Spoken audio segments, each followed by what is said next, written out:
या आपल्या उमेदवाराचा प्रचार करण्यासाठी या स्टेजवर या सभेला संबोधित करण्यासाठी उपस्थित असलेल्या या महाराष्ट्राचा धन्यवाद विरोधी पक्ष नेते विजयजी वडेट्टीवार साहेब याचा पण बाप आहे बघा। तसेच महाविकास आघाडीच्या सर्व नेते मंडळी पदाधिकारी सर्व जाती धर्माच्या वेगवेगळ्या संघटनेचे पदाधिकारी या सभेला उपस्थित असलेल्या महाविकास आघाडीचे सर्व कार्यकर्ते आपणा सर्वांनाही मानाचा जय महाराष्ट्र। कल्याणरावजी काळे साहेब तुमचा तांडरा पाकच कमी झालाय। एवढ्या माणसांच्या मागे सारून मतं टाकली तर तुम्ही 2 लाखांनी विजय होताल। साहेब मी कालपासून इथं आलो, मंत्रिमंडळाचा माज आणि मस्ती आलेला ही खासदार प्रत्येक माणसाला मी भेटीत सांगत होता माणूस की साहेब ही माणूस अन्याय अत्याचार करणारी औलाद आहे, ही जातीवादी आहे आणि तुम्हाला सांगतो लक्षात ठेवा ही जातीवादी पेनं ही जातीवादी रोपटे या मातीत महाराष्ट्राच्या जाणून ठेवा। कारण छत्रपती शिवाजी महाराज डॉक्टर बाबासाहेब आंबेडकर शाहू फुलेंच्या महाराष्ट्रात अन्याय सहन केला जात नाही। दानवे लक्षात ठेव।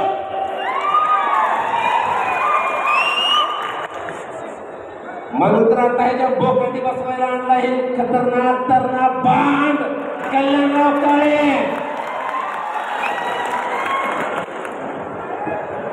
मित्रांनो 2च मिनिटं घेतो, बरेच लोक बोलणार आहेत मलाही अजून 2 सभा करायच्या त्याच्याच मतदारसंघामध्ये जाऊन शिंदे आणि निंदे गटाने वेळेस उद्धव साहेबांना धोका दिला, साहेबांना मुख्यमंत्री पदावरून खाली खेचण्यात आलं, त्यावेळेस यांची युद्धभर नाही हातवर फाटली होती। ही भाजपचा कुबडा घेऊन चालणार ही सरकार महाराष्ट्राच्या खवळलेल्या जनतेला भीतीपोटी यांनी नवीन एक कपडा वाजवायला चालू केलं आणि हिंदुत्वाच्या मुद्द्यावरती सरकारमधून बाहेर पडलो। आणि याच दानव्याला मला विचारायचं आहे, अरे तुमचं कसलं हिंदुत्व? जर का तुमचं हिंदुत्व खरं होतं तर छत्रपती शिवाजी महाराज डॉक्टर बाबासाहेब आंबेडकर शाहू फुले यांना या काळ्या टोपीतला धोत्रवाला ते म्हातारे राज्यपाल त्यांनी या शब्द वापरले, त्यावेळेस दानवे तुमचा थोबाडा बंद होतं, तुमची दातकडी बसली होती का भाजप आल्यावर तुमचं हिंदुत्व समुद्रात भिजू घातलं होतं का तुमचं हिंदुत्व पाला पाचोळ्यासारखं जळलं चुलीत घालून? मला जाता जाता एवढं सांगायचंय, माझ्यापेक्षा देखील खूप काही लोक बोलणार आहेत। मित्रांनो एकच गोष्ट सांगतो आणि मी जातो। एका गावामध्ये एक भरमोठा कार्यक्रम चालला होता, ही सत्य कहाणी आहे। त्या ठिकाणी एक गरीबाचा लेकरू एक शेतकऱ्याचं पोरगं त्याच्या आई बापाने त्याला कष्ट करून रात्रचा दिवस केला आणि त्या पोराला शिकवलं मोठं केलं आणि त्या पोराच्या अंगात चांगले कपडे होते, कमरेला ईद होते। या पोरानं ते कार्यक्रम बघत चालले असताना मान वळवली आणि चुकून त्याला धक्का लागला। त्या ठिकाणी उपस्थित असलेल्या 15-20 लोकांनी त्या गरीबाच्या लेकराला कुत्र्यासारखं मारलं, बेदम मारहाण केली, रक्ताबोबळ झालं, कुणीही सोडवलेलं नाही। 2च मिनिटाच्या फरकामधून नीट लक्षात ठेवा,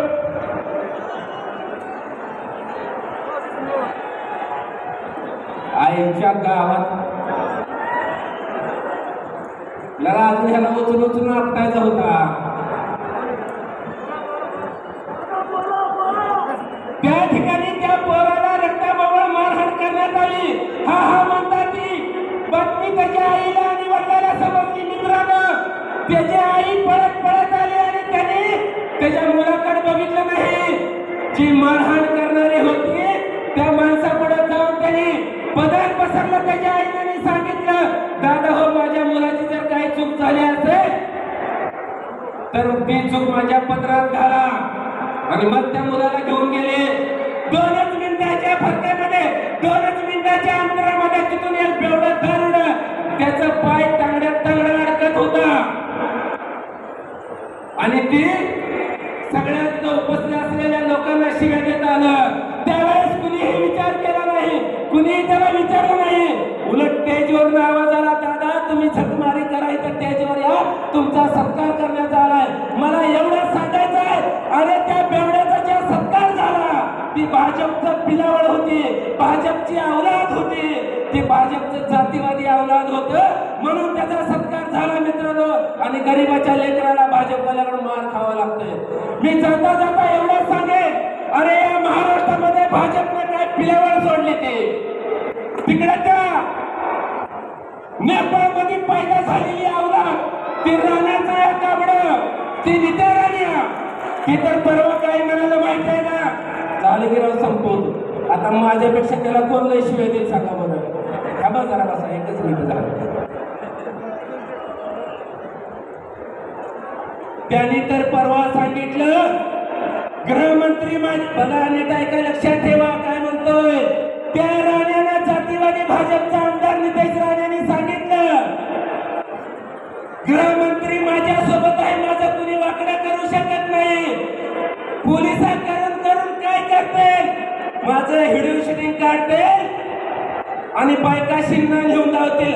ए थोबड राण्या, चपट्या तोंडाच्या चिमणीवरील डोळ्याच्या, अरे तू खचून मधला खाल्ल्यावर 3.5 पोट भरत नाही गाबड्या. अरे तू काय हिरोच्या औलाद लागून गेला ना, तुझं कशाला ती बघतील हेड हो. असली औलाद आहे हे फडणवीस असल्या बॅनरना सांभाळतंय. लक्षात ठेवा, त्याच्यासाठी सत्तेचा माज आणि मस्ती दाखवणाऱ्याला त्यांना घरी बसवायचं आहे म्हणून कल्याणराव काळे यांना निवडून द्यायचं आहे. ही लढाई तुमच्या आमच्यासाठी आहे. ही लढाई उद्धव साहेबांची नाही, ही लढाई सोनिया गांधी साहेबांची नाही, ही लढाई राहुल गांधीची नाही, ही लढाई शरद पवार साहेबांची नाही.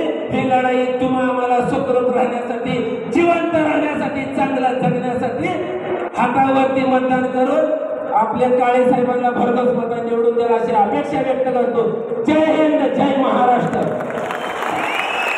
जालना जिल्ह्याचे एसपी साहेबांना विनंती आहे की भोकरदन चौक फुलेवर जवळजवळ 200 गाड्या त्यांनी थांबवलेल्या आहे पोलिसने, त्या ताबडतोब सोडण्यात यावा. आंबड चौक फुलेवर सुद्धा 150 गाड्या थांबवलेल्या त्या सुद्धा सोडावा. रस्ता सोडला तर 4 तारखेच्या नंतर याचा हिशोब चुकता करू. धन्यवाद. धन्यवाद साहेब. यानंतर माननीय खासदार चंद्रकांत भोयर साहेब यांना मी विनंती करतो की आपण मार्गदर्शन करावं.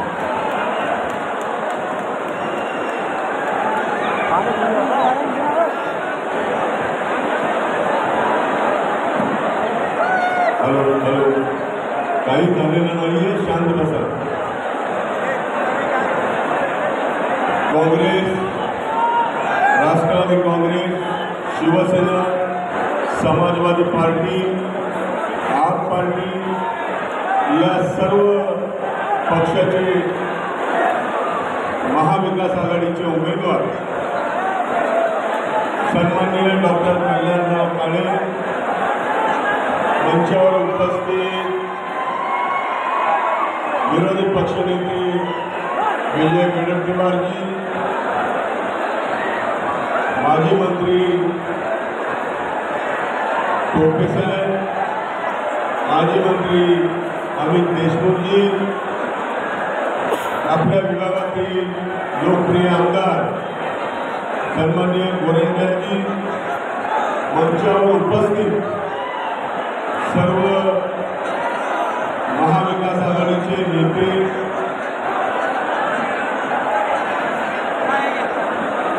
सर्व पदाधिकारी, उपस्थित बंधू आणि भगिनी, पाऊस आल्यामुळे थोडा सभेमध्ये व्यत्यय होतोय, तरी पण आपण सर्वांनी कृपया सभागृहामध्ये शांतता राखावी.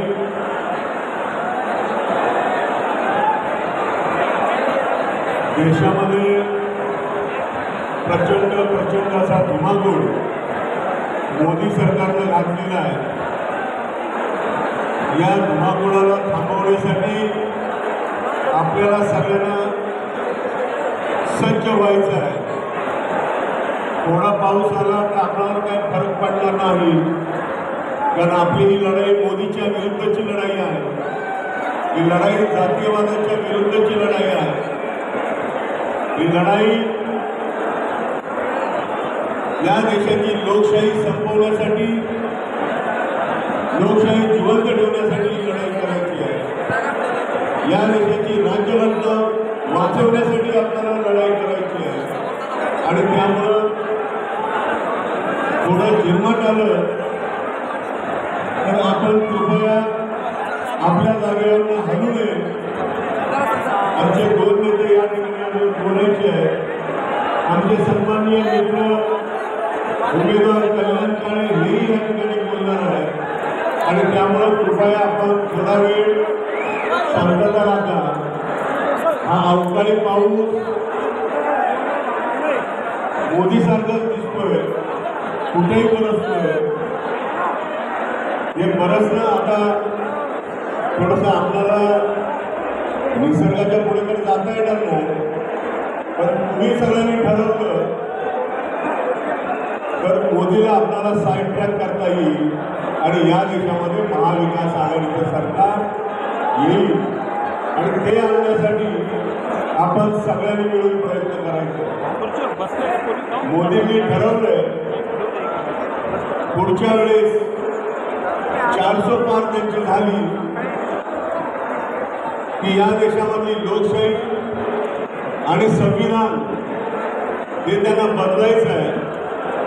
आणि 1 नेशन 1 इलेक्शन हे त्यांना करायचं आहे की जेणेकरून या देशामध्ये या पुढच्या काळामध्ये कुठल्याही प्रकारच्या निवडणुका होणार नाही. मोदी म्हणेल तोच शब्द, मोदी म्हणेल तोच कायदा. ज्या पद्धतीनं जर्मनीमध्ये हिटलरनं ज्या पद्धतीनं तिथल्या जनतेचा छळ केला, तशा पद्धतीचा छळ उद्याच्या निवडणुकानंतर जर भाजप केंद्रात सत्तेवर आलं तर तशा पद्धतीचा छळ सुरू होईल. आजच आपण बघताय